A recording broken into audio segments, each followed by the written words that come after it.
ಅವಳೆಂದರೆ ಮನದಾಳದ ಕೊನೆಯ ಆಸೆಯಂತೆ, ಅವಳಿಲ್ಲದ ಕಡು ಹುಣ್ಣಿಮೆ ಸುಡುಗಾಡಿನಂತೆ.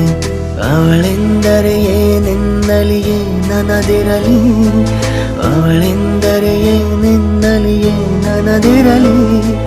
ನೆನಪಿನ್ನಲಿ ನನದೆನ್ನಲಿ, ಕನಸೆನ್ನಲಿ ನನಸೆನ್ನಲಿ. ಈ ಒಂಟಿ ರಾತ್ರಿಯಲ್ಲಿ ಅವಳ ಗುಂಗು ನನಗೇಕು ಕೇಳಿಸದು ನನ್ನ ಕೂಗು. ನನ್ನ ಬೆನ್ನಲ್ಲಿನ ಕಣ್ಣೆಲ್ಲ ಅವಳ ಕಡೆ, ಉಸಿರು ಕಟ್ಟುವುದು ನಿಂತಲ್ಲೇ ನಿಂತ ಕಡೆ.